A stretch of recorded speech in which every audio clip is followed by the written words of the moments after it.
Hey crafty people, it's Tasha here with another video for Heffy Doodle. Today we're making a stripy background with strips of Heffy Doodle coloured cardstock. I'll be using Pretty Pawsome die set, You Are So Pawsome shadow cuts, several colours of Heffy Doodle cardstock. Then I'll also end up bringing in the Quilted Hearts backdrop die, Paws of Love stencil and Yappy Happy Mail. Let's start with that custom stripy background. I'm working on an A2 panel and I'm just covering it with adhesive. So you want to make sure you have a good amount because this is going to be holding all of those different strips of cardstock, and pay special attention to the edges too, as we don't want the ends of the strips lifting. Then I'm using a tape runner.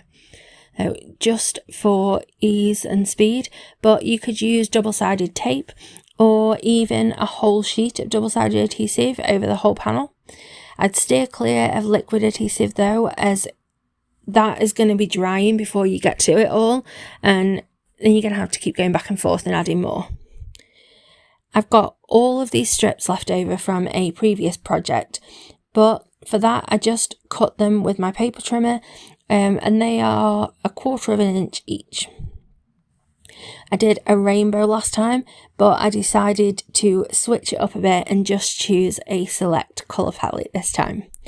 The colours that I've chosen for this project are Huckleberry, Plum Pudding, Cookie Monster, Pumpkin Patch, Razzleberry and Banana Split, but I will have them all linked below and over on the blog as well. Whenever I make this kind of background, my favourite hack is to lay the stripes diagonally. If I laid them horizontally or vertically, then I'd need to be super careful to make sure they go down straight, and that just takes all of the fun out of it for me. So instead, I choose to make them visibly not straight, so I don't need to even try to make them straight. You could follow a pattern when laying colours, but for this project, I'm just laying these randomly. You could even throw in some strips of metallic or specialty cardstock into the mix, but I do like to keep to the same thickness of cardstock for all of my stripes, just because I personally prefer it that way. I think it looks and feels better on the finished panel if it's smooth all the way across. For each strip, I'm pushing the edge right up to the last strip before pressing it down into the adhesive, because I don't want any gaps where that white background is going to show through in between. To trim these edges down, I'm flipping my panel over and cutting them with some long blade scissors to make sure that I get a really crisp edge. You could use a paper trimmer. Then I can use these offcuts to fill in the last few stripes on each side. To get a nice smooth finish, I like to run my panel through my die cutting machine just to press all of those pieces firmly into the adhesive, and they kind of just lock together when you do that. But I'm actually cutting it with the Quilted Hearts background die, which is going to do the job of pressing the panel whilst also adding some fun detail. All of these heart cutouts come away easy enough, but some of them did need a little gentle persuasion. I'm really into layering up elements on my backgrounds lately, and I'm having so much fun experimenting and doing a little bit of trial and error to see what works and what I personally like. So my last layer to this background is some stenciling with unicorn white pigment ink and the Paws of Love stencil. I've been wanting to use this stencil for ages, and I thought now was the perfect time to break it out. So I've got it secured onto my panel with some Heffy memo tape, and I'm using one of these waffle flower precision ink blending tools with some white pigment ink. Using one of these smaller brushes is helping me to really get in all of the paw prints, even the really small ones. I'm working around the whole thing, and once I've inked all of the paw prints, I'm going back in to reinforce the edges of the heart. Time to peel and reveal. I love that so much. Now I've got quite a lot of die cutting to do, so I'm using my Heffy Doodle mini die cutting machine, I love this thing. I just find it so convenient. I can just bring it out onto my desk whenever I need it and then fold it and store it away when I don't. So I'm cutting the paw from the Pretty Pawsome die set, and I'm doing the backer piece from Vellum and the detailed bit from some Nina £80 and also some double-sided foam adhesive.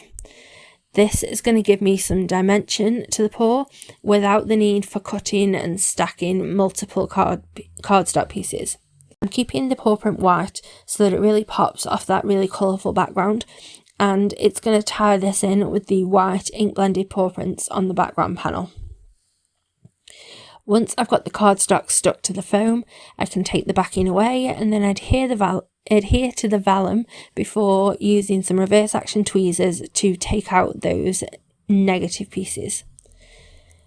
Now I'm working on the sentiment, which is a black gloss shadow piece with more white Nina £80 on top of that same foam for the sentiment itself. At this point, somewhat characteristically, I spontaneously decided to grab my Yappy Happy Mail stamp set and add some images onto my card. This wasn't the original plan. I'm stamping them onto some Heffy Doodle alcohol marker friendly cardstock with a marker friendly ink. I'm not in the mood for waiting, so I grabbed my heat tool and dried them quickly with setting 1.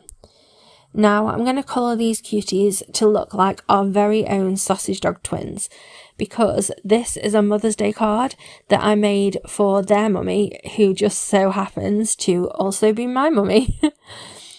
So I'm starting with their markings, just using a couple of shades of brown to get a passable lightness. Then it was time for the black portion of these black and tan cutie pies, only I've got a problem. I'm still waiting for that restock of Copic reinkers, and I am desperately low on options at this point, and I don't have any of my darker grey markers. I decided to just kind of wing it and mix some black pencil crayon in with the grey that I actually do have. It's far from perfect, and to be honest, I'm not even sure how successful it actually was. But we have a couple of dogs that at least pay a passing resemblance to our Willow and Hazelnut.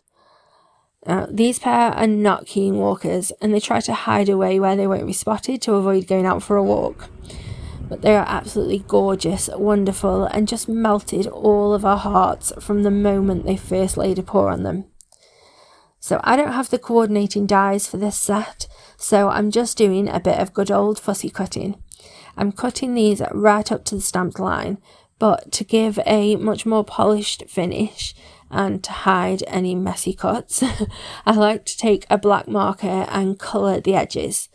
This makes such a huge difference when you're fussy cutting, so you definitely should try it.